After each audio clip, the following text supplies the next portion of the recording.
कहानी है हमारे हीरो ज़ाफ़ान की, जो कि बचपन से ही काफी ज्यादा मासूम था। उसने हमेशा से ही खुद को एक ऐसा इंसान बनाने की कोशिश की जो कि अच्छाई का साथ देते हुए बुराई को जड़ से मिटा दे। मगर धीरे धीरे करके उसकी जिंदगी में कई सारे बदलाव होने लगे। सबसे पहले तो उसके पेरेंट्स को मारा गया, जिसके लिए ज़ाफ़ान सारी जिंदगी डीमंस को ही दोषी ठहराता रहा। लेकिन आखिरकार उसे पता चला कि उसके पेरेंट्स को डीमंस ने नहीं बल्कि इंसानों ने ही मारा है, जिससे ज़ाफ़ान पूरी तरह से टूट गया। जिन डीमंस को ज़ाफ़ान बुरा समझ रहा था वो तो हमेशा से ही उसकी मदद कर रहे थे, जबकि दूसरी तरफ उसके अपने इंसानों ने ही उसे धोखा दे दिया। मगर हद तो तब हो गई जब इंसानों ने उससे उसका प्यार भी छीन लिया। अपनी मोहब्बत को अपनी आंखों के सामने मरता हुआ देख ज़ाफ़ान ने कसम खाई कि वो कभी अच्छाई का साथ नहीं देगा, और यही से ज़ाफ़ान की इवल जर्नी की शुरुआत हो गई। तो दोस्तों, इसका सीजन 1 ऑलरेडी हमारे main channel Ali explainer omega पर अपलोडेड है, तो उसका लिंक आपको नीचे डिस्क्रिप्शन और पिन कमेंट में मिल जाएगा। अगर आपने अभी तक वो नहीं देखा तो पहले आप उसे जाकर चेकआउट कर लो, क्योंकि इस वीडियो में हम सीजन 2 को शुरू करने वाले हैं और अब इस सीरीज के सारे एपिसोड्स हमारे इसी अली एक्सप्लेन्स चैनल पर अपलोड होंगे। सो बिना वक्त जाया करे इस वीडियो को शुरू करते हैं। तो कहानी की शुरुआत में हमें एक होटल का सीन दिखाया गया, जहाँ पर फॉर्चून टेलर जाओ अपनी पोती जियांजू के साथ आए हुए थे। वहाँ मौजूद लोग आपस में डिस्कस करते हैं कि पता नहीं इन इमॉर्टल्स और डिमोनिक कल्ट के दरमियान की बैटल कब खत्म होगी। इन्होंने तो हमारी दुनिया में केओस मचा के रखा है। उतने में ही फॉर्चून टेलर जाओ सीजन 1 में हुए बैटल के बारे में उन्हें बताने लगे। वो कहते हैं कि इस जंग की शुरुआत हुई किंगमिंग सेक्ट के डिसाइपल ज़ाफ़ान की वजह से। इस लड़के के पास बुद्धिज्म और टाओइज्म दोनों की सुप्रीम टेक्निक थी। साथ ही उसका वेपन डिमोनिक कल्ट के ब्लड स्ट्राइकिंग बीड से बना हुआ था, जो कि इस दुनिया का सबसे पावरफुल वेपन माना जाता है।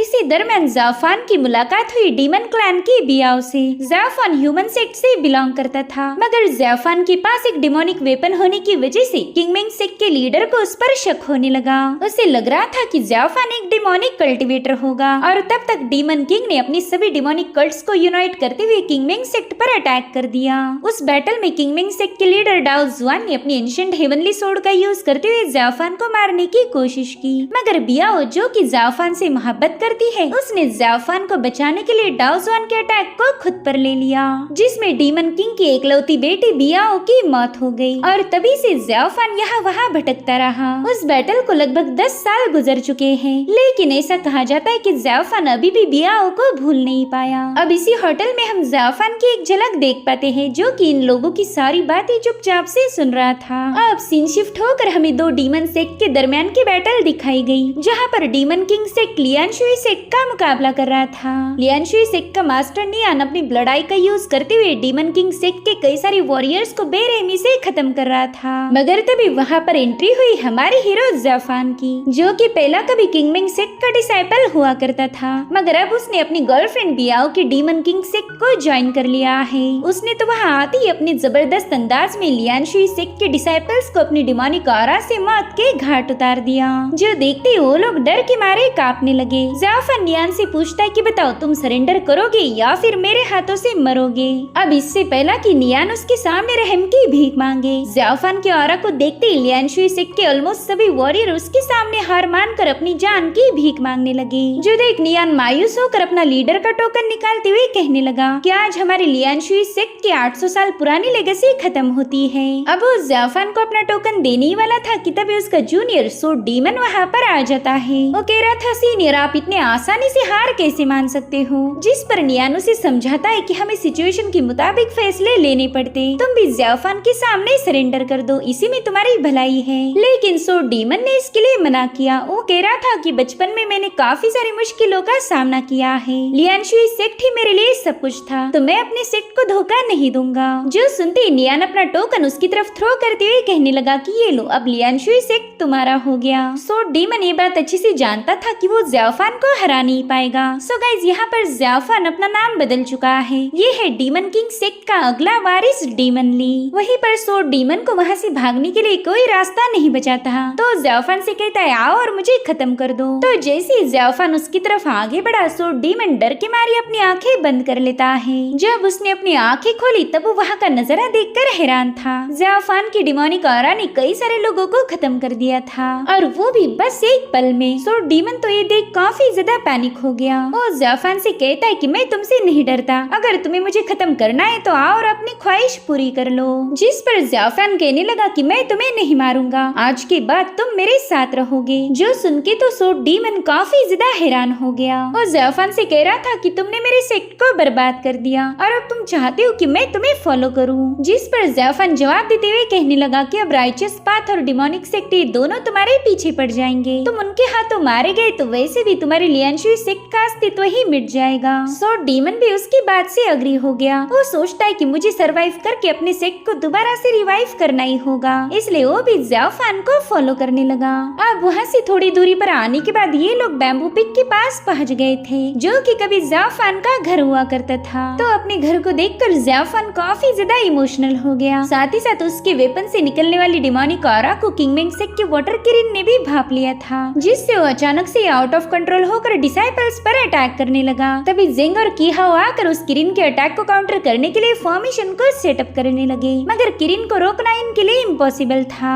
और तभी मिस जियो वहाँ पर आ जाती है। उसने अपने आइस टेक्निक का यूज करते हुए वाटर किरिन पर एक शील्ड बना ली थी, जो कि थोड़ी देर में ब्रेक हो गई, मगर वाटर किरिन तब तक शांत हो जाता है। तो मिस जियो से ग्रीट करके सीधे जिंग और कीहाओ के पास पहुँच गई। वो दोनों उसकी स्किल्स की तारीफें करते हुए कहने लगे कि पता नहीं मास्टर किरिन अचानक से इतना क्यों भड़क गए। अब सीन शिफ्ट होकर हम ज़ियाफान को देख पाते, जो कि बियाओ के पास पहुँच चुका था। वो उसे बताता है कि मैंने आज एक और सेक्ट का सफाया कर दिया। वो बैटल उसी माउंटेन पर हुई थी जहाँ पर हम दोनों की पहली बार मुलाकात हुई। वैसे तो मैं तुम्हारे फादर के हर एक दुश्मन को खत्म करना चाहता हूँ, आज तक मैंने किसी को जिंदा नहीं छोड़ा, मगर आज एक बंदा मेरे हाथों से जिंदा बच गया। मैं उसे भी मार देता, मगर उसी वक्त मुझे तुम्हारी याद आ गई। तुम्हारा चेहरा अपनी आंखों के सामने देखकर मुझ में हिम्मत ही नहीं हुई कि मैं उस बंदे को खत्म कर पाऊँ। तो यही वजह है कि सो डीमन ज़ियाफान के हाथों जिंदा बच गया। साथ ही यहाँ पर हमें एक और बात पता चली कि भले ही बियाओ की मौत हो चुकी है, मगर उसकी स्पिरिट गोल्डन बेल्स में एब्जॉर्ब हो गई। अगर ज़ियाफान उसकी स्पिरिट को दोबारा से उसकी बॉडी में डाल पाया तो बियाओ की रिवाइव होने के चांसेस थे, लेकिन ये काम बस विच क्लैन कर सकता है। और ज़ियाफान पिछले 10 सालों से विच क्लैन के ट्रेसेस को ढूंढ रहा था। वो इमोशनल होकर बियाओ को बताता है कि मैं तुम्हें काफी ज्यादा मिस करता हूँ, काश हम समय में वापस जा पाते। ज़ियाफान की ये सारी बातें बियाओ की आंटी ज़ूकियो ने भी सुन ली थी। वो अपने पार्टनर किंगलांग को बताती है कि ज़ियाफान वाकई इसे काफी ज्यादा मिस करता है। मैं उम्मीद करती हूँ कि बियाओ उसे वापस मिल जाए। हालांकि किंगलांग ज़ूकियो को बता रहा था कि तुमने ज़ियाफान से थोड़ा सा दूर रहना चाहिए। वो बंदा पहले ही बियाओ के गम से बौखलाया है, पता चले उसने तुम पर भी अटैक कर दिया।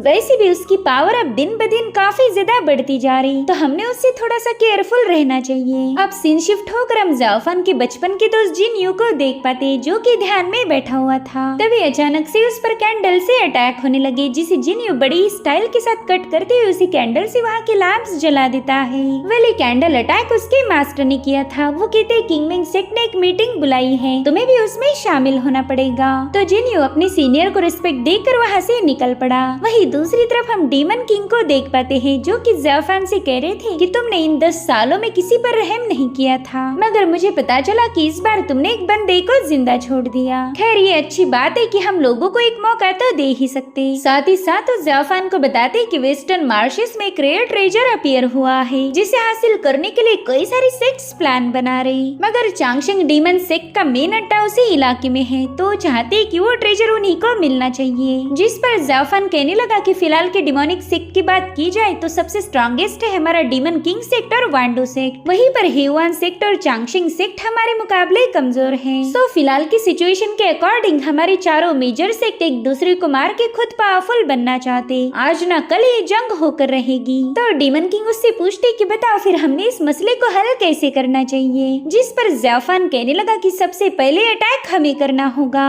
और हमारा सबसे पहला टारगेट होगा चांगशिंग सेक्ट। जो सुनते डीमन किंग उससे पूछने लगे कि आखिर तुम चांगशिंग डिमोनिक सेक्ट को ही निशाना क्यों बनाना चाहते हो। तो ज़ियाफान बताता है कि चांगशिंग सेक्ट का लीडर यू यांगजी काफी ज्यादा घमंडी, शातिर और पावरफुल है। वो उस रेयर ट्रेजर को हासिल करने की पूरी कोशिश करेगा, तो हम लोग उन्हें इमॉर्टल सेक्ट के साथ फाइट करने देंगे। जब वो दोनों आपस में जंग करके कमजोर पड़ जाए उसी वक्त हम लोग वांडो सेक्ट और ह्यूआन सेक्ट के साथ अलायंस करके उन पर अटैक कर देंगे। बस इसके लिए हमें वांडो सेक्ट और ह्यूआन सेक्ट को हमारे साथ मिलाना होगा। ये सब सुनकर डीमन किंग काफी ज्यादा इम्प्रेस हो गए। वो कह रही थी ज़ाओफान तुम तो एकदम मेरे जैसे सोचते हो। जिस पर ज़ाओफान जवाब देते हुए कहने लगा कि पिछले 10 सालों से आपने ही मुझे ट्रेनिंग दी है। अगर मेरी सोच आपसे अलग हो जाए फिर तो मुझे आपका डिसाइपल कहलाने में शर्म आएगी। तो डीमन किंग कहते कि इन 10 सालों में तुम हद से ज्यादा पावरफुल बन चुके हो और ये मेरे लिए प्राउड की बात है। इसलिए अब उस रेयर ट्रेजर को हासिल करने की जिम्मेदारी मैं तुम्हें देता हूँ। ये लेटर ह्यूआन सेक्ट और वांडो सेक्ट को दिखा देना। इसे पढ़ते ही वो हमारे साथ अलायंस कर लेंगे।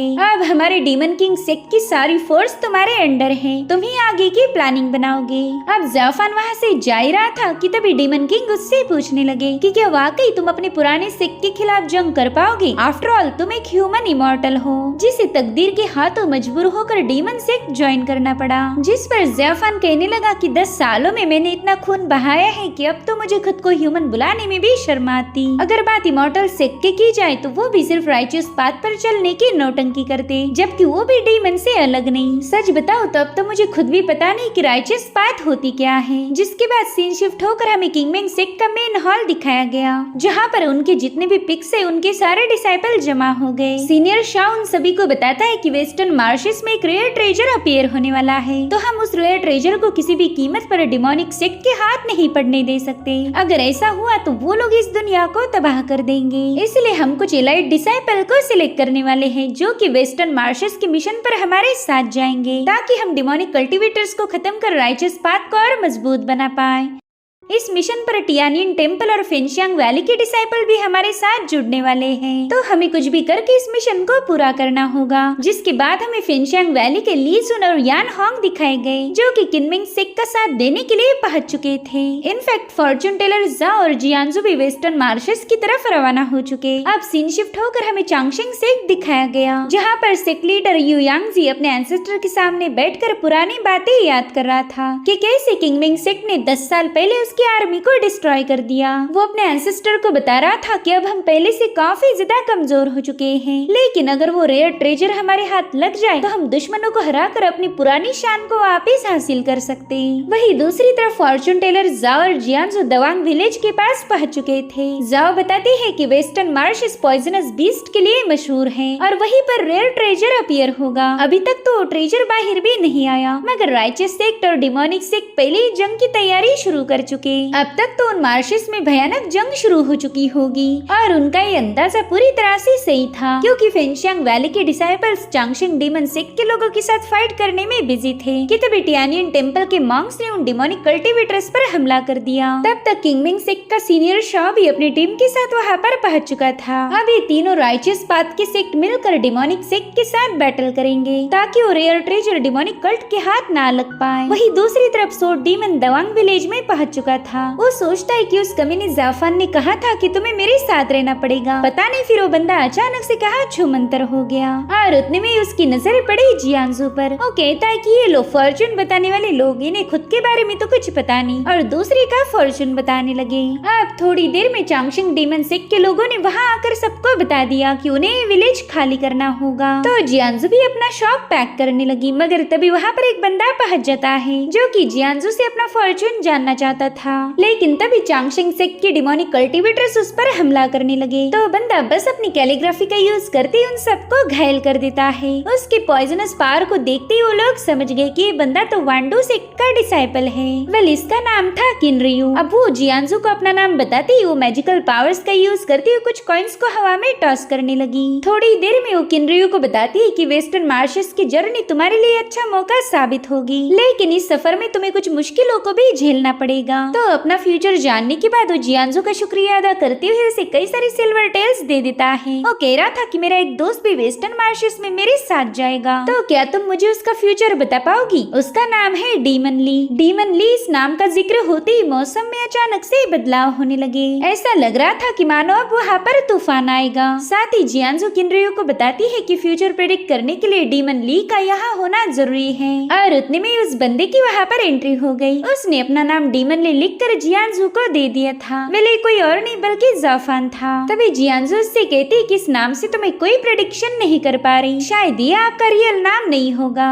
जो सुनते ही किनरियो कहता है कि मुझे नहीं लगता मार्शियस में तुम्हारा कोई फ्यूचर होगा। जो सुनते ही जाफान उसे घूरने लगा। इन लोगों में जंग होने वाली थी मगर उन्होंने खुद को रोक लिया। पॉइजन प्रिंस किनरियो जाफान से कहने लगा कि चलो फाइनली मेरी ब्लड प्रिंस से मुलाकात हो ही गई। मेरे ख्याल से रेयर ट्रेजर तुम्हारे ही हाथ लगेगा। जिस पर जाफान कह रहा था कि अगर पॉइजन प्रिंस उस ट्रेजर को हासिल करना चाहे तो मैं भी उसे रोक नहीं पाऊंगा। जो सुनते ही पॉइजन प्रिंस यानी कि किनरियो हंसते हुए कहने लगा कि तारीफ के लिए शुक्रिया, मगर वो ट्रेजर किसे मिलेगा ये तो वक्त ही बता सकता है। अब सोड डीमन को भी यही लग रहा था कि उसने भी अपने फ्यूचर के बारे में पता कर लेना चाहिए। तो जियांजू से कहता है बच्ची मुझे पढ़ना लिखना नहीं आता, तो क्या तुम मेरा फेस रीड करके मुझे बता सकती हो कि फ्यूचर में मैं कौन से ग्रेट सक्सेस को अचीव करूंगा। तो जियांजू उसका फेस रीड करते हुए कहने लगी कि ऐसा चेहरा तो बहुत कम पाया जाता है, मगर तुम्हें इस जन्म में सक्सेस तो नहीं मिलने वाली। हाँ, अगर कोई पावरफुल बंदा तुम्हारी मदद करे तो शायद तुम एक दो कारनामे कर लोगे। जो सुनते ही सोड डीमन भड़क गया। साथ ही एल्डर जाओ को पैसे देने से भी मना कर देता है। उसके इस रवैये पर जाफांग की मंकी को भी काफी ज्यादा गुस्सा आ गया था, तो उसने जबरदस्ती उसके पैसों की थैली छीन कर उसे जियांजू के हवाले कर दिया। जो देखो सोड डीमन तो उस छोटू से बंदर को मारने आ जाता है, मगर उसने अपने गुस्से को जैसे तैसे काबू कर लिया। वो कह रहा था साले बंदर कहीं के एक दिन में जरूर से तेरे साथ हिसाब बराबर करूंगा।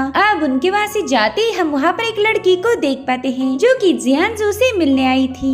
उसे देखकर तो जियांजू भी काफी ज्यादा खुश हो जाती है। अब वो बंदी जियांजू और एल्डर जाओ को अपने साथ लेकर वेस्टर्न मार्शेस की तरफ रवाना हो गई। अब थोड़ी दूरी पर जाने के बाद वहाँ पर कुछ पॉइजनस बीस जमा होने लगे, मगर उस बंदी की पावरफुल ऑरा को देखते ही उन्हें वहाँ से भागना पड़ा। साथ ही वहाँ पर किनरियो भी पहुँच चुका था। वो कहता है फेरी जिन हमें कुछ मैटर्स डिस्कस करने थे, फिर आप मुझसे मिलने क्यों नहीं आई। वेल ये फेरी जिन हेहुआन डीमन सेक्ट की ट्रू डिसाइपल थी। वो किनरियो से कहने लगी कि 3 दिन पहले ही हमारे एक डिसाइपल तुम्हारे वांडू सेक्ट की पॉइजनस पाउडर से मारा गया और मुझे ऐसा लगता है कि उसे तुमने ही खत्म किया होगा। जिस पर किनरियो जवाब देते हुए कहने लगा कि अगर उसे मारने वाला मैं होता तो मुझे पॉइजन यूज करने की जरूरत ही नहीं पड़ती। एक काम तो मैं बिना वेपन या जहर के भी आसानी के साथ कर सकता हूँ। शायद कोई जानबूझकर मेरे वांडू सेक्ट को फंसाने की कोशिश कर रहा। खैर अब आप मेरे साथ चलिए, हमें कुछ जरूरी बातें डिस्कस करनी होगी। तो फेरी जिन जियांजू से कहने लगी कि तुम यहीं पर रुको और हाँ ये मेरा दिया हुआ ब्रेसलेट मुसीबत के वक्त यूज करना।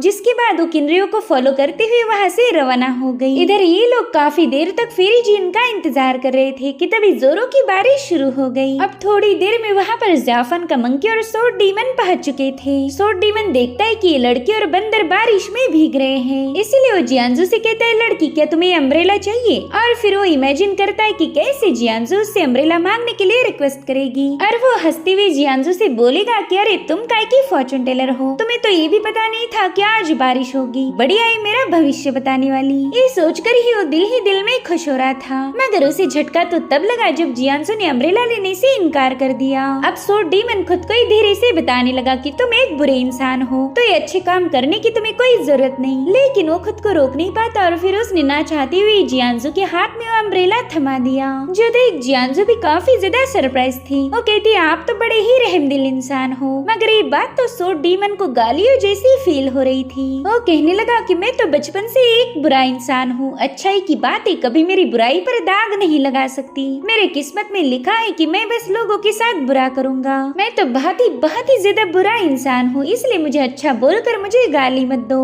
उसकी बातें सुनकर तो एल्डर जाओ की भी हंसी छूटने लगी। वेल अब इन दोनों की नोकझोंक ऐसे ही चल रही थी कि तभी अचानक से जियांजू पर एक मॉन्स्टर ने अटैक कर दिया, मगर उसके हाथ में फेरी जिन का दिया हुआ ब्रेसलेट था जो कि उसे बचा लेता है। और तब तक फेरी जिन खुद वहाँ आकर उस मॉन्स्टर को खत्म कर चुकी। साथ ही साथ ज़ाओफान और किनरियो भी वहाँ आ गए थे। वेल इन तीनों को ही एक साथ मिलकर राइचियस पाथ और चांगशिंग डीमन क्लैन का मुकाबला कर रेयर ट्रेजर को हासिल करना था। वेल ये तीनों भी अपने अपने क्लैन के टॉप डिसाइपल्स हैं, मगर अब इन्हें एक साथ मिलकर इस मिशन को अंजाम देना होगा। तभी एल्डर जाओ बताते हैं कि ग्रेट माउंटेन्स में कई सारी एंशिएंट ट्राइब्स रहती हैं। वहाँ पर टोटल 63 क्लैंस होंगे और ये मॉन्स्टर उन्हीं ट्राइब में से एक है, यानी कि फिशमैन ट्राइब। जिस पर फेरी जिन कहने लगी कि ग्रेट माउंटेन्स तो यहाँ से हजारों मील दूर है, तो फिर ये फिश ट्राइब यहाँ पर कैसे पहुँच गई। वहीं पर ज़ाओफान और किनरियो का पूरा शक था चांगशेंग सेक्ट पर। और अब अगले सीन में हमें चांगशेंग सेक्ट का सीन दिखाया गया, जहाँ पर यू यांगजी का सर्वेंट उसे खबर देता है कि एबिस में कई सारे फिशमैन क्लैन की मॉन्स्टर पहुंच चुके हैं। साथ ही साथ heaven, demon king sector, वांडो सेक्टर, इन तीनों के टॉप डिसाइबल भी जंगल में पहुंच चुके हैं, मगर उनके साथ कोई सिपाही नहीं थे। दरअसल ये बंदा ज़ाओफान, फेरी जिन और किनरियो के बारे में बता रहा था।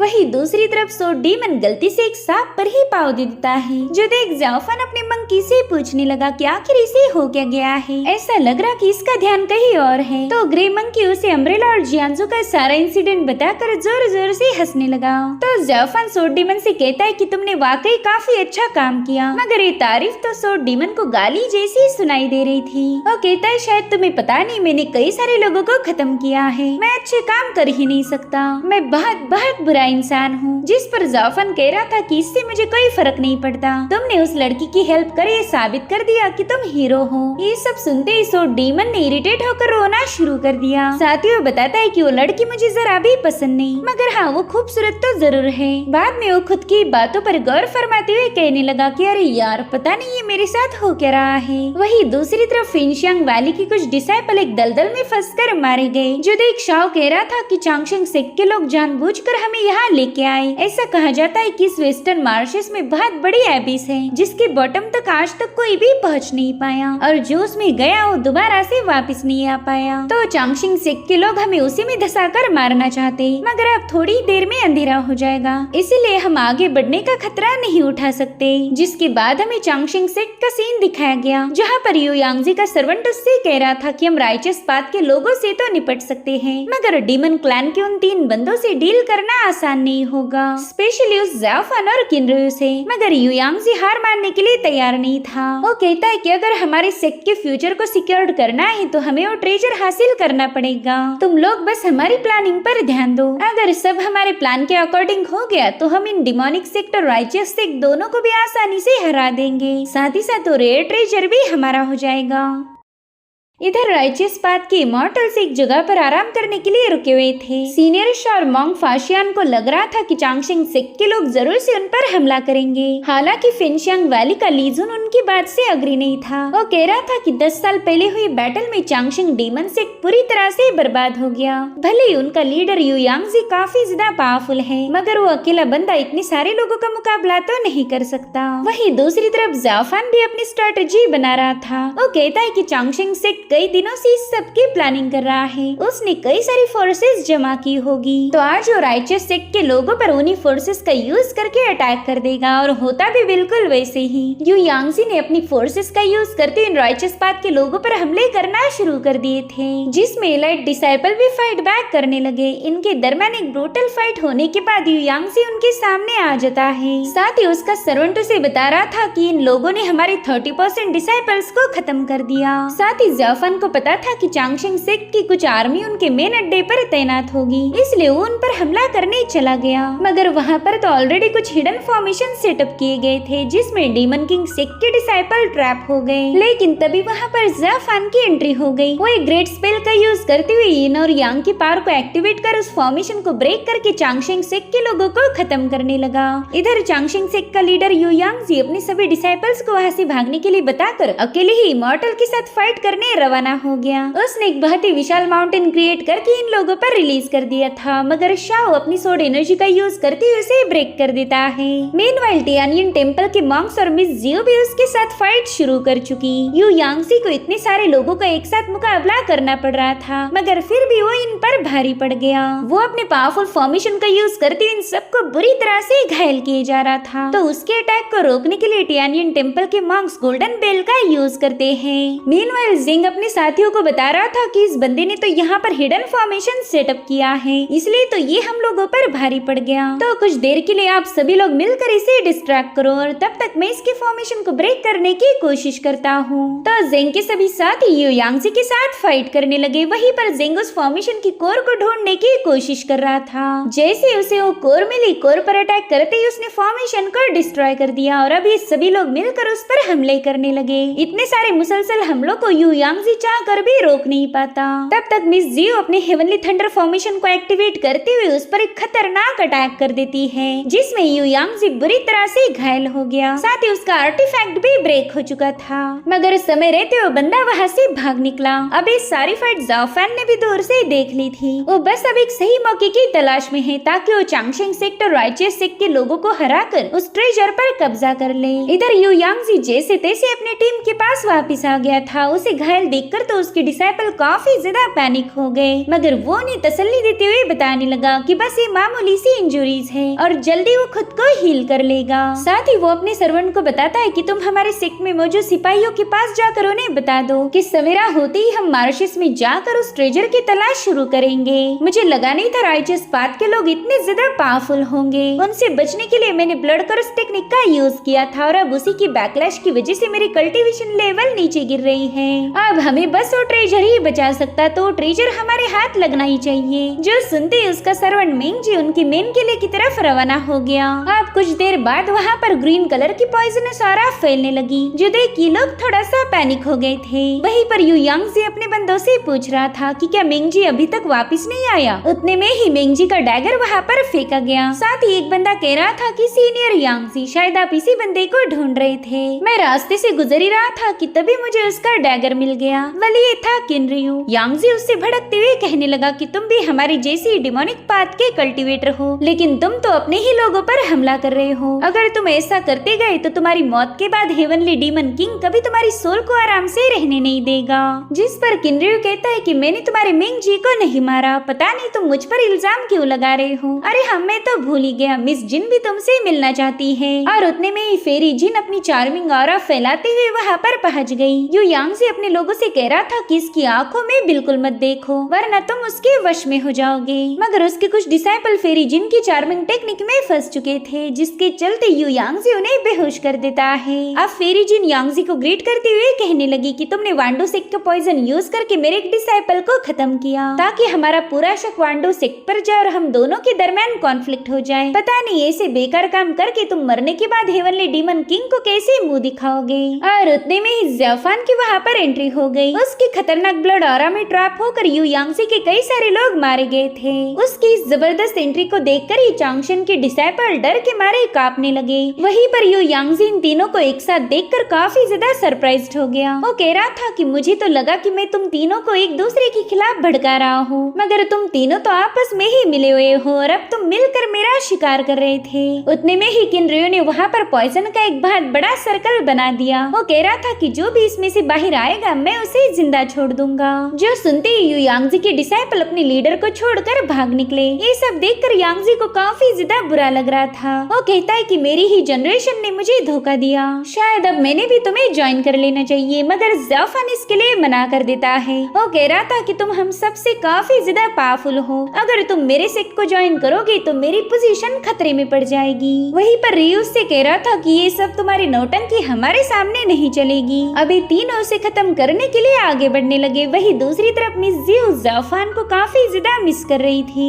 उसे यकीन है कि इस सफर में उसकी मुलाकात ज़ेफान से हो सकती है। वही दूसरी तरफ रियू, फेरी जिन और ज़ेफान ने मिलकर यांगजी को खत्म कर दिया था। उतने में ही उन्हें एक गोल्डन रोशनी रिलीज होते हुए नजर आई, यानी कि वो ट्रेजर अब अपीयर हो गया था। तो ये सभी लोग स्प्रेड आउट होकर इनर मार्शियस की तरफ रवाना हो गए। इधर शाह भी अपने टीम के साथ इनर मार्शियस की तरफ आगे बढ़ रहा था, मगर इस इलाके में पॉइजनस फॉग फैला हुआ है। तो अपने टीम को बताने लगा कि अपनी मैजिकल पावर को एक्टिवेट कर लो, वरना ये फॉग हमें खत्म कर देगा। इसी दरमियान हम देख पाते कि फेनशियांग वैली के ली जुन ने चुपके से वहाँ पर कुछ ट्रेसेस बिखेर दिए हैं। वेल, इस बंदे ने किसके लिए ट्रेसेस छोड़ रखे हैं ये कहानी में हमें आगे पता चलेगा। जिसके बाद ये लोग उस गोल्डन रोशनी को फॉलो करते हुए आगे बढ़ने लगते हैं। वहीं पर मास्टर जार जियांजो दवांग विलेज में आ चुके थे। मास्टर उस गोल्डन रोशनी को देखकर कहने लगे कि अब ट्रेजर अपीयर हो गया, पता नहीं उस पर कौन अपनी जीत हासिल करेगा। तब तक सोर्ड डीमन भी वहाँ पर आ जाता है। वो तो जियांजो को देखते ही वहाँ से भागने लगा, लेकिन जियांजो उसे रोकते हुए उसकी अम्ब्रेला वापस लौटा देती है। अब तो सोर्ड डीमन के दिल में भी नफरत की जगह प्यार जागने लगा था, इसलिए वो भी इन दोनों को फॉलो करने लगा। इधर राइचियस पाथ के लोग उस पॉइजनस फॉग को क्रॉस करने में लगे हुए थे और उतने में वहाँ पर एक बहुत ही खतरनाक स्नेक डीमन की एंट्री हो गई। उस स्नेक को देखते ही इन सभी की तो होश ही उड़ गए थे और अब वो स्नेक अपनी पॉइजनस एनर्जी का यूज करते इन पर हमले करने लगा। मगर वो स्नेक डीमन इन लोगों को खत्म करने में अपना वक्त जाया नहीं करना चाहता था। तो जैसे वो स्नेक डीमन वहाँ से भागने लगा, मिस जियो भी उसे फॉलो करने लगती है। वहीं पर जिंग देखता है कि अब उनके सभी साथी बिखर चुके हैं। वहाँ उसके साथ बस मॉन्ग फाशियान था। और अब सीन शिफ्ट होकर हम ज़ाओफान को देख पाते जो कि इनर मार्शेस की तरफ आगे बढ़ते हुए उसी पॉइजनस फॉग वाले इलाके में पहुंच चुका था। वो इस फॉग को हटाने के लिए इन और यांग एनर्जी का भी यूज कर रहा था, मगर वो पावर भी फॉग को हटा नहीं पाई। उतने में ही वो जायंट स्नेक उनके पास से गुजर जाता है तो ज़ाओफान उसका पीछा करने लगा। वहीं दूसरी तरफ इस जायंट स्नेक की वजह से सारे लाइट डिसाइपल अपने टीम से अलग हो गए थे। सीनियर शाओ को पता था कि यहाँ पर पॉइजनस इंसेक्ट की कोई कमी नहीं, इसलिए वो यान होंग से कहने लगा कि हमें जल्दी से अपने साथियों को ढूंढना पड़ेगा। इधर ज़ाओफान उस स्नेक का पीछा कर रहा था कि तभी उस पर फ्लाइंग स्वॉर्ड से हमला हो गया। वेल ये अटैक किया था मिस जियो ने। दरअसल वहाँ मौजूद फॉग की वजह से ये दोनों भी एक दूसरे को पहचान नहीं पा रहे थे, मगर ज़ाओफान को इतना तो पता था कि ये पर्सन राइचस सेक्ट से बिलोंग करता है। तब तक जियो ने उस पर कई सारे हमले कर दिए। पहले तो ज़ाओफान उस पर काउंटर अटैक नहीं कर रहा था, मगर मिस जियो रुकने का नाम नहीं लेती, जिसके चलते ज़ाओफान ने भी उस पर काउंटर अटैक करना शुरू कर दिए। वो देखता है कि उसके आसपास कई सारे फॉर्मेशंस बने हुए हैं, तो भी फाइनल अटैक के लिए रेडी हो गया। अब हम देख पाते हैं कि दोनों भी अपने ओपोनेंट को खत्म करने के लिए आगे बढ़ चुके, मगर जैसे ये दोनों एक दूसरे को देखते हैं उन्होंने जल्दी से अपने अटैक्स को रोक दिया। इस मोमेंट पर उन दोनों का दिल भी जोरों से धड़कने लगा और फिर वो दोनों फॉग में गायब हो गए। मिस जियो को तो यकीन ही नहीं हो रहा था कि ज़ाओफान को इतने सालों के बाद देख पाई। और तभी मिस जियो को उसके मास्टर की कही बात याद आने लगती है। उसने जियो को बताया था कि आगे चलकर जब भी तुम्हारी ज़ाओफान से मुलाकात होगी तब वो तुम्हारा दोस्त नहीं बल्कि दुश्मन होगा। वहीं दूसरी तरफ ज़ाओफान भी मिस जियो को देखकर काफी ज्यादा इमोशनल हो गया था। वो अपने मंकी से कहने लगा कि उसने मुझे पहचान लिया, मगर मैं तो उसका दुश्मन हूँ ना, फिर उसने मुझे खत्म क्यों नहीं किया। और अब इन्हीं इमोशंस के ट्रिगर होने से ज़ाओफान की demonic energy out of control होने लगी। उसकी भयानक पावर्स को देखकर तो अब ज़ाओफान के मंकी को भी उससे डर लग रहा था। वहीं पर ज़ाओफान अपनी डाओइस्ट और बुद्धिज्म की पावर का यूज करते हुए डिमोनिक वेपन की ऑरा को कंट्रोल कर शांत हो गया। साथ ही मंकी ग्रे को उसकी हालत देखकर बहुत ज्यादा बुरा लग रहा था। तभी ज़ाओफान उसे बताता है कि ब्लड स्ट्राइकिंग बीड हर बार मेरी बॉडी पर कंट्रोल हासिल करने की कोशिश करता है। अगर मेरे पास ये डाओइस्ट और फ्लेम डिस्क नहीं होती तो शायद मैं कब का ही एक डीमन बन चुका होता। वहीं दूसरी तरफ टियानियन टेम्पल का मॉन्ग फान अपने साथियों को ढूंढ रहा था। तभी उसकी मुलाकात हुई फेरी जिन से। वो उस पर अपना चार्मिंग इफेक्ट यूज करते हुए कह रही थी कि हम दोनों यहाँ पर अकेले हैं तो क्यों ना एक दूसरे का सहारा बन जाए।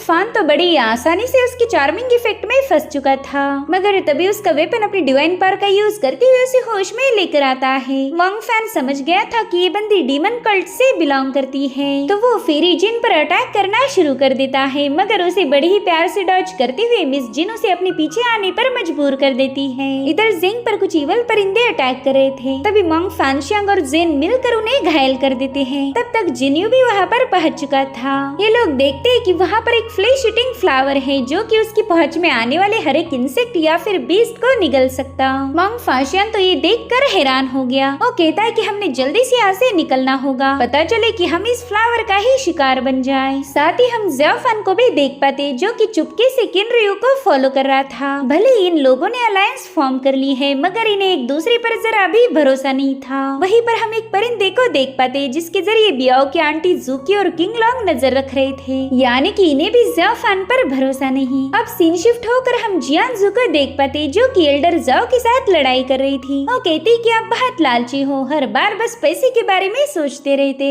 जिस पर जाओ भी अपने डिफेंस में कह रहे थे कि मैं लोगों को उनका फ्यूचर बता के उनकी मदद करता हूँ, तो अब अगर उनसे थोड़ा सा पैसा लिया तो इसमें क्या गलत है। और उतने में जियांजू की नजर पड़ी सोर्ड डीमन पर। वो अपने ग्रैंडपा को बताती है कि देखो ये बंदा तो हमें फॉलो कर रहा है। वहीं पर सोर्ड डीमन तो ऐसी एक्टिंग कर रहा था कि मानो उसका इनके पीछे जाने का कोई इरादा नहीं था। एल्डर जाओ कहते कि मुझे तो ऐसा लग रहा कि ये बंदा तुम्हारे लिए आया है, शायद तुम्हें लेकर इसके इरादे बिल्कुल भी नेक नहीं। जो सुनते ही जियांजू उनकी दाढ़ी खींचकर उन्हें डांटने लगी। वो कह रही थी कि आप मेरे सामने ऐसी बातें कैसे कर सकते हो। जिस पर जाओ जवाब देते हुए बताने लगी कि बंदा डीमन क्लैन से बिलोंग करता है और इन डीमन लोगों की कोई गारंटी नहीं होती। जो सुनते ही जियांजू कहने लगी कि भले ही सोर्ड डीमन एक बुरा बंदा है, मगर उसने कभी किसी लड़की के साथ गलत काम नहीं किए। तो एल्डर जाओ थोड़ा सोचने के बाद कहने लगे कि शायद इस बंदे का टारगेट तुम नहीं बल्कि मैं हूँ। ये मेरे से मेरे पैसे लूटना चाहता होगा। जो सुनकर ही जियांजू को हंसी आने लगी। वो कह रही थी अरे हाँ मैं तो भूल ही गई, आप कितने ज्यादा रईस हो। खजाने के मामले में तो आप किसी राजा को भी पीछे छोड़ दो। खैर हमने इस बंदे को अपने साथ आने देना चाहिए। इनर मार्शस में ये हमारी हेल्प करेगा। साथ ही ये बंदा मेरी काफी ज्यादा फिक्र करता है। देखा ना आपने, उस दिन इसने मुझे अपनी अम्ब्रेला दी थी।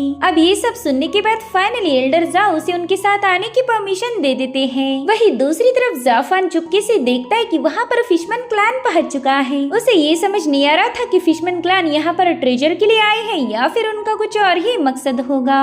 वही दूसरी तरफ फाशियन, जिनी और जेंग के पास कई सारे इंसेक्ट आने लगे तो फाशियन वहाँ पर एक शील्ड बना लेता है जिससे वो इंसेक्ट क्रॉस नहीं कर पा रहे थे। वहीं पर जिनी फाशियन को बता रहा था कि पिछले 10 सालों में मैं कभी चैन की नींद नहीं सो पाया। जब भी मैं अपनी आंखें बंद करता हूँ मेरे सामने मेरे पेरेंट्स की लाश और विलेजर्स नजर आते हैं जिन्हें किसी ने बड़ी ही बेरहमी से खत्म कर दिया था। साथ ही साथ मैं अपने दोस्त जाफान को भी काफी ज्यादा मिस करता हूँ। जिस पर फाशियन कहने लगा कि जाफान ने डिमोनिक कल्ट ज्वाइन किया, वो आगे चलकर जरूर से एक पावरफुल डीमन किंग बनेगा।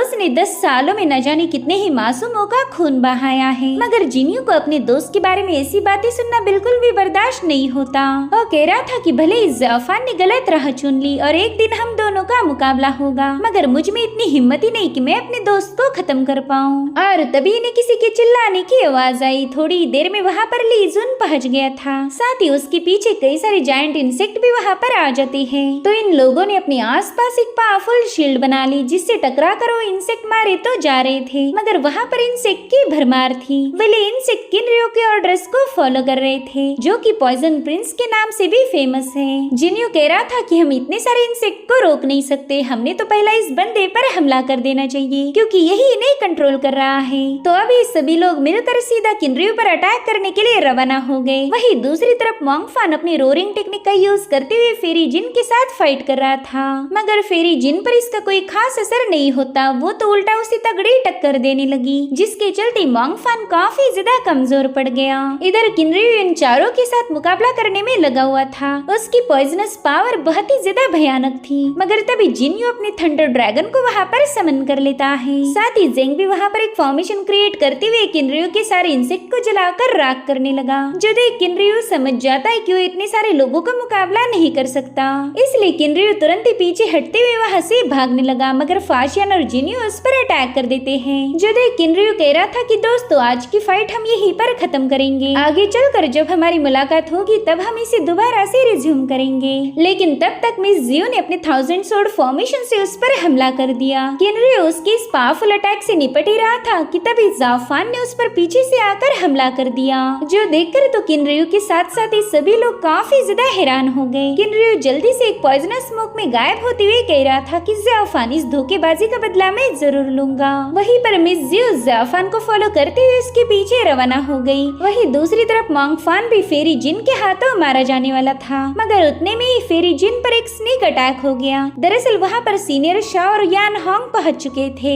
मोंगफान अपने साथियों को बताता है कि इस लड़की से बच के रहना, इसने चार्मिंग टेक्निक में महारत हासिल की है। जिस पर सीनियर शाओ कह रहा था कि इसे कौन नहीं जानता, ये ही हुआन सेक की फेरी जिन है। वहीं पर फेरी जिन कहने लगे कि तुम में से सीनियर शाओ किंगमेंग सेक्ट से बिलोंग करता है और ये मोंग टियानियन टेम्पल से। साथ ही ये लड़की फिनशांग वैली की डिसाइपल है। भले ही तुम लोग टीम अप होकर डीमन क्लैन को हराना चाहते हो, मगर रेयर ट्रेजर पर कब्जा कौन करेगा ये अभी तक कंफर्म नहीं। पता चले हमें हराने के बाद उस ट्रेजर के लिए तुम लोग आपस में ही फाइट करने लगो। जिस पर सीनियर शाओ जवाब देता है कि वो ट्रेजर चाहे किसी के हाथ क्यों ना लगे, लेकिन वो तुम्हारे डिमोनिक सेक्ट के पास नहीं जाना चाहिए। वही दूसरी तरफ एल्डर जाओ से मिलने के लिए डीमन किंग पहुंच चुके थे। उससे कहते हैं मेरे दोस्त तुम्हें इतना बुढ़ा देखकर मुझे काफी ज्यादा बुरा लग रहा। जब हम यंग थे तभी तुमने मुझे बताया था कि मैं आगे चलकर एक इवल पर्सन बनूंगा, मेरे पास फैमिली नहीं होगी, और तुम्हारा वो प्रेडिक्शन पूरी तरह से सही साबित हुआ। मेरी वाइफ मारी गई और अब मेरी बेटी भी शायद कभी अवेकन नहीं हो पाएगी। जिस पर एल्डर जाओ कहते हैं कि अगर बुरा ना मानो तो तुम्हें एक बात बोलूं, देखो मैंने जो भी प्रेडिक्शन लगाए थे वो तो बस मैंने तुम्हें गुस्सा दिलाने के लिए बोला। दरअसल मैं नहीं चाहता था कि तुम डिमोनिक पाथ को फॉलो करो। जो सुनते ही डीमन किंग उस पर थोड़ा सा नाराज हो गए, मगर फिर वो जोर जोर से हंसते हुए कहते कि मेरे दोस्त तुम तो जरा भी नहीं बदले,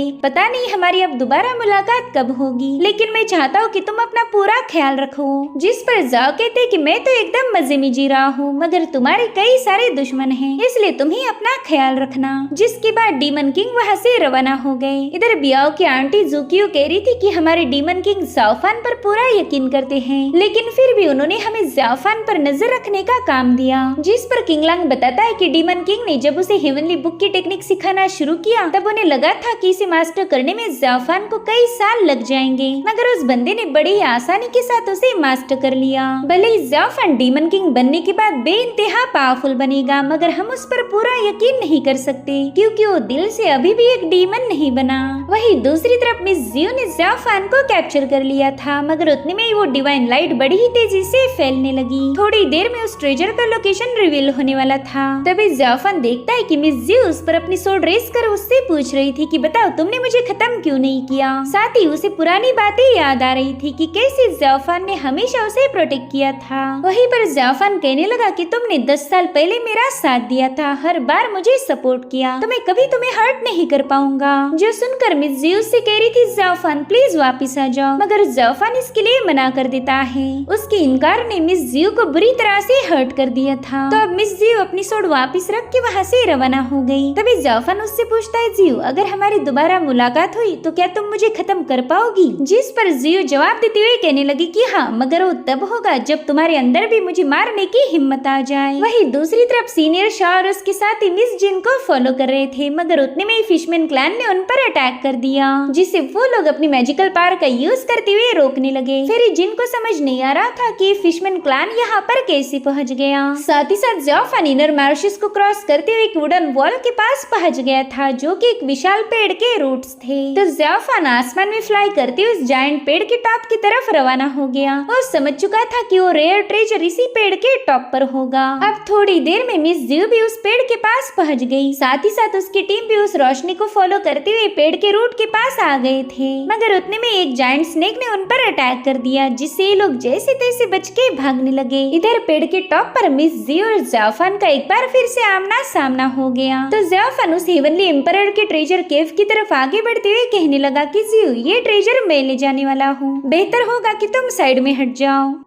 लेकिन जियो अपनी सोर्ड से उसका रास्ता रोकते हुए कहने लगी कि ये ट्रेजर तुम नहीं ले जा सकते, मैं नहीं चाहती कि ये तुम डीमंस के हवाले कर दो। जिस पर ज़ाओफान कहने लगा कि अरे ये ट्रेजर हासिल करके ही तो मैं और ज्यादा लोगों को खत्म करना चाहता हूँ। जो सुनते ही जियो ने सीधा उस पर हमला कर दिया। तो ज़ाओफान उसे डॉज करते हुए कह रहा था कि मैं तुम्हारे साथ फाइट नहीं करना चाहता, चुपचाप से साइड में हट जा और मैं तुम्हें नुकसान नहीं पहुँचाऊंगा। तो जियो से कहने लगी कि ट्रेजर तो मुझे खत्म करने के बाद ही तुम्हारे हाथ लगेगा। अब इन दोनों में ऐसी जबरदस्त फाइट चल रही थी, जिसमें ज़ाओफान ने किंगमिंग सिक की कुछ टेक्निक का यूज किया। जो देखते ही जियो से पूछती कि तुम तो डीमन क्लैन ज्वाइन कर चुके हो ना, फिर हमारी टेक्निक का यूज क्यों कर रहे हो। जिस पर ज़ाओफान कह रहा था कि ये तो मेरी चॉइस है, मैं जो चाहे वो मूव यूज कर सकता हूँ, सिर्फ तुम्हारी ख्वाहिश पूरी करने के लिए मुझे डिमोनिक टेक्निक का यूज करने की कोई जरूरत नहीं। इस फाइट के दौरान मिस जियो ने अपने कई सारे मूव का यूज किया। उसे लगता है कि ज़ाओफान आइस में ट्रैप हो चुका होगा, मगर तभी ज़ाओफान उस पर स्नेक अटैक करते हुए डीमन शैडोज को एक्टिवेट कर देता है। तो जियो भी एक फॉर्मेशन शील्ड बनाते हुए उसके अटैक को होल्ड करने लगी। मीनवाइल ज़ाओफान ने नेदर वर्ल्ड की सोल शैटरिंग टेक्निक को एक्टिवेट कर दिया,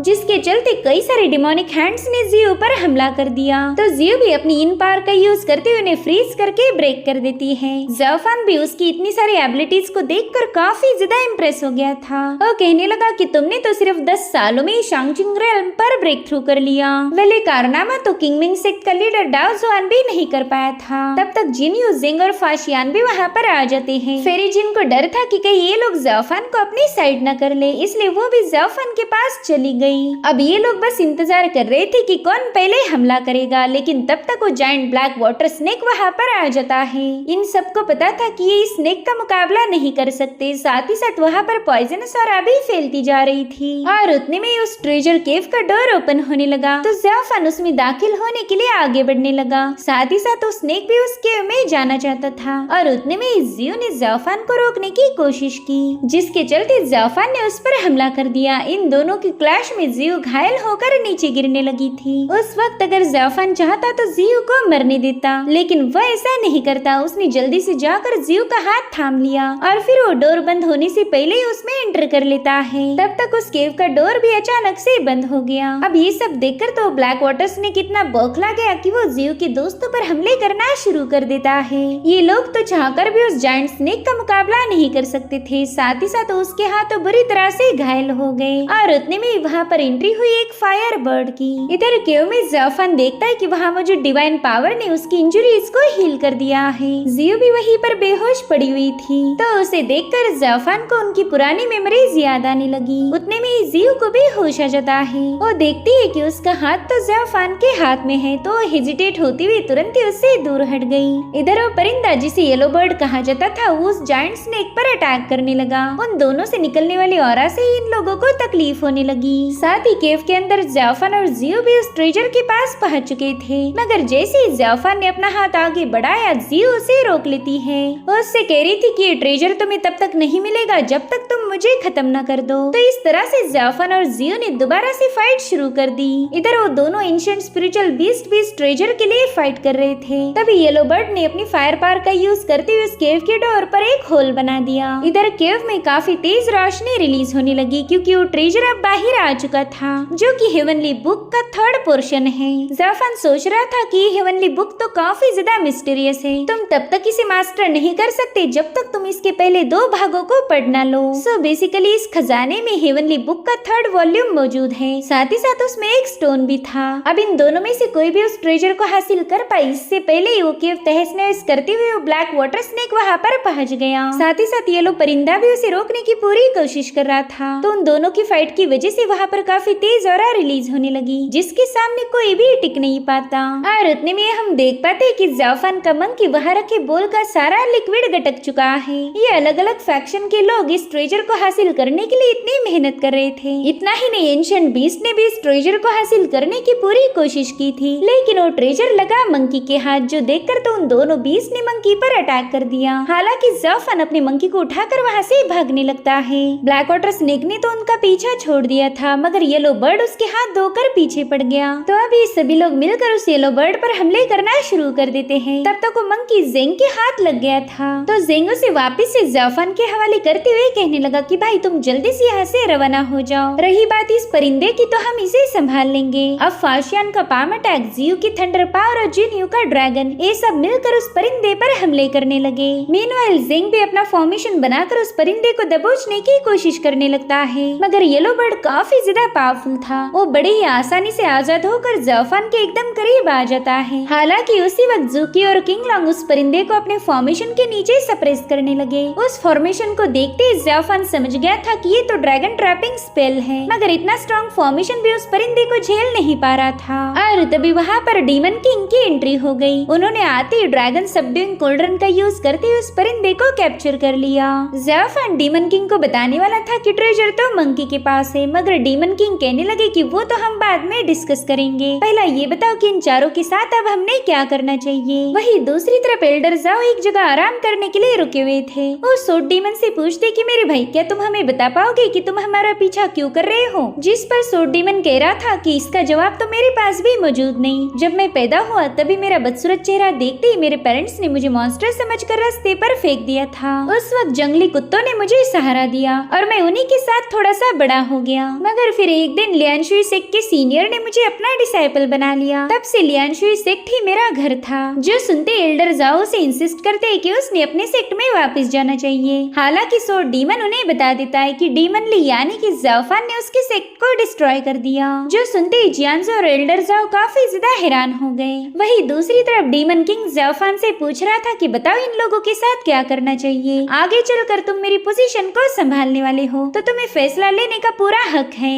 मगर जाफान अपने साथियों को मारना नहीं चाहता था, इसलिए वो कहने लगा कि वैसे भी इम्पोर्टेंट टास्क तो पूरा हो गया, तो हमें अब इन लोगों को खत्म करने की कोई जरूरत नहीं। फिलहाल तो आपने उस येलो बर्ड पर ध्यान देना चाहिए। चाहिए। किंगलांग भी उसकी बात से पूरी तरह से अग्री था, इसलिए वो तीनों वहाँ से रवाना हो गए। उनके वहाँ से जाने के बाद जिनी और ज़ैंग ज़ाओफान से कहने लगे कि दोस्त, तुमने उन लोगों के हाथों मैनिपुलेट होकर ही गलत रास्ते का चुनाव किया था, लेकिन प्लीज अब वापिस आ जाओ। हमारे सेक्ट लीडर डाओ जुआन तुम्हारा खुली बाहों से वेलकम करेंगे। जिस पर ज़ाओफान पूछता है कि भला मैं वापस क्यों आऊँ? उन गॉड्स ने हमें ऐसा दिया ही क्या है जो हम राइचियस पाथ को फॉलो करें? ये गॉड्स तो हमें बस कीड़े जैसे ट्रीट करते आए, इसलिए मैं अपनी इसी बात पर ठीक हूँ। जो सुनकर तो जिनियो को यकीन ही नहीं हो रहा था कि ज़ाओफान ऐसी बातें कर रहा, इसलिए उस ज़ाओफान को एक बार फिर से कन्विंस करने की कोशिश करने लगा। मगर फाशियान उसे रोकते हुए कहते कि ये बंदा पूरी तरह से डिमोनिक वेज को अपना चुका है, तो अब हमें भी इससे रिश्ता तोड़ना होगा। हालांकि ज़ेंग ऐसा करने से मना कर देता है और ज़ाओफान के पास जाकर उससे कहता है कि भाई, चाहे तुम किसी भी बात को फॉलो क्यों न करो, मैं तो हमेशा तुम्हें अपना दोस्त मानूंगा। साथ ही साथ वो मंकी का भी लाड़ करने लगा। तभी ज़ाओफान उससे कहता है कि आगे चलकर जब अच्छाई और बुराई की जंग होगी तब हम दोनों दुश्मन रहेंगे, उस वक्त तुम मुझ पर कोई रहम मत दिखाना। और हाँ, एक बात और याद रखो, मैं हमेशा तुम्हारा दोस्त रहूंगा।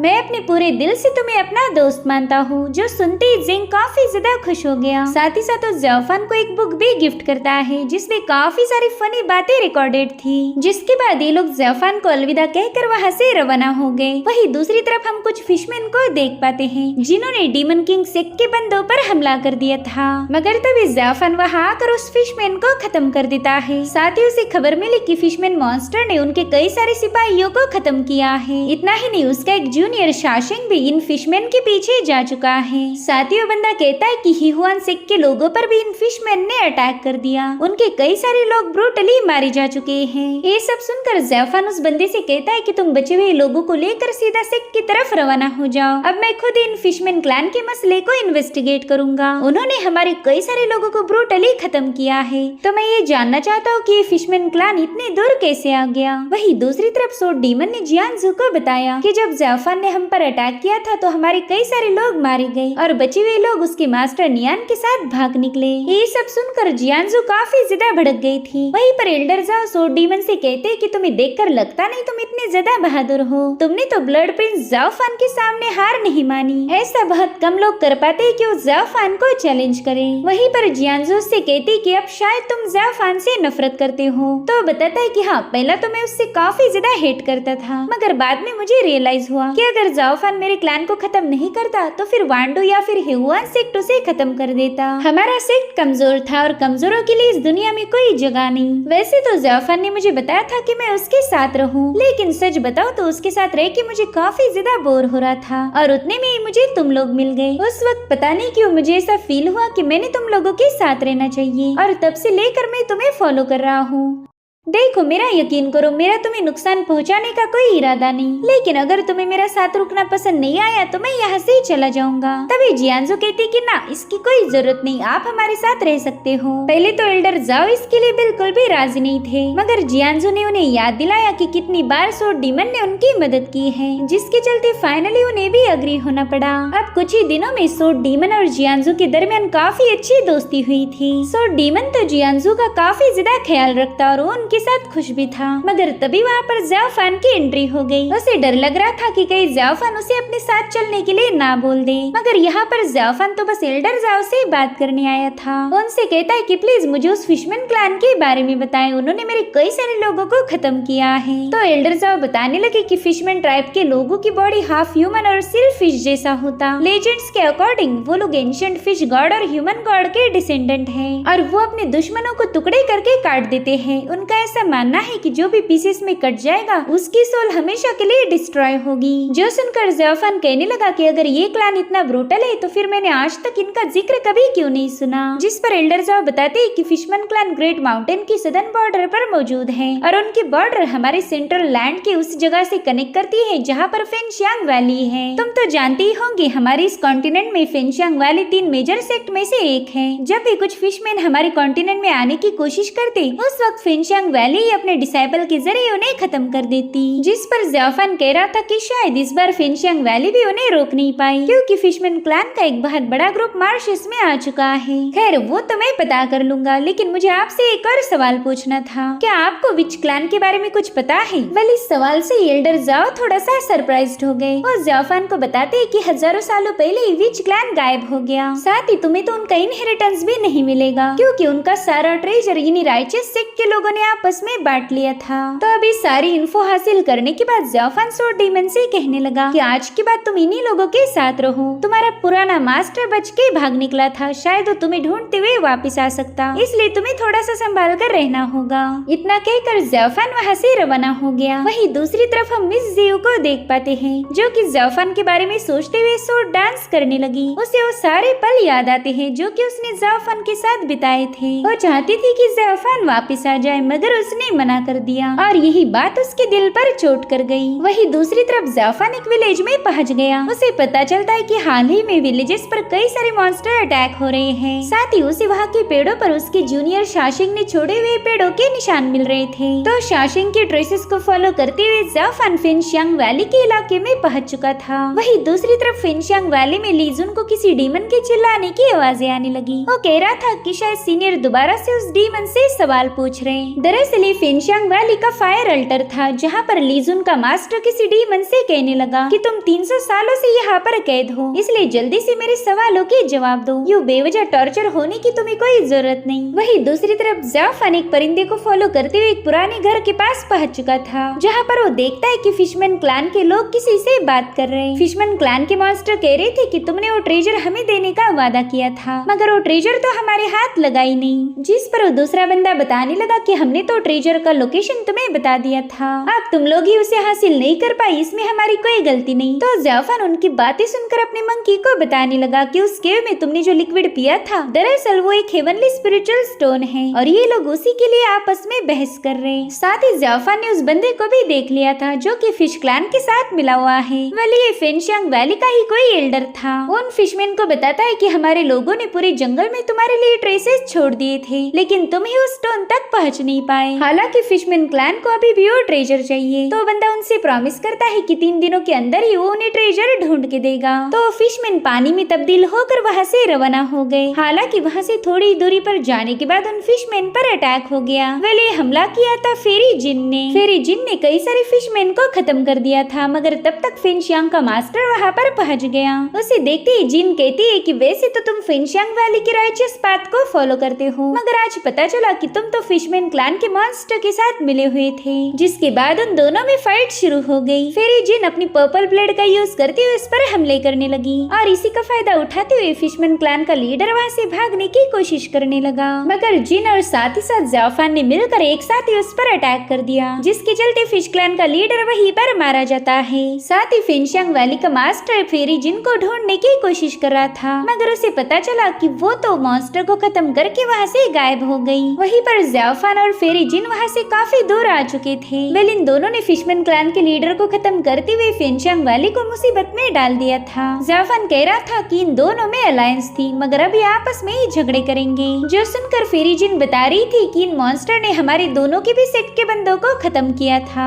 इसलिए हमने उनके लीडर को खत्म करके अपना रिवेंज ले लिया। लेकिन मुझे लगा नहीं था कि फिनशियांग वैली जैसा राइचियस सेक्ट भी इन मॉन्स्टर के साथ इन्वॉल्व होगा, जिस पर ज़्याफान कह रहा था कि हाँ मैं भी इस मैटर को इन्वेस्टिगेट करना चाहता था और अब पता चला कि फिनशियांग वैली तो बस सच्चाई की राह पर चलने का दावा करती है। उतने में फेरी जिन उससे एक डील ऑफर करती है। वो कह रही थी कि हम दोनों मिलकर फिनशियांग वैली के सीक्रेट को रिवील कर सकते हैं। वैसे भी ये काम तुम्हारे अकेले के बस का नहीं होने वाला, इसलिए मुझे भी अपने साथ ले चलो। बस प्रॉमिस करो कि मिशन खत्म होने के बाद तुम मुझ पर अटैक नहीं करोगे। वैसे मुझे पता चला है कि तुमने किनरियो पर एक स्नेक अटैक किया था जिसके चलते वो बुरी तरह से घायल हो गया, तो प्लीज मेरे साथ ऐसी गद्दारी मत करना। तो ज़्याफान भी उसकी बात से अग्री हो गया। अब ये दोनों मिलकर फिनशियांग वैली के सीक्रेट्स को रिवील करना चाहते थे। वहीं दूसरी तरफ मास्टर शुन ने उस अड्डे को जलाकर राख कर दिया जहाँ पर वो फिशमैन क्लैन से मिलने गया था। वो अपने पीछे अब कोई सबूत छोड़ना नहीं चाहता था। और इसी के साथ एपिसोड यहीं पर एंड हो जाता है। Thank you so much for watching. Bye bye, take care.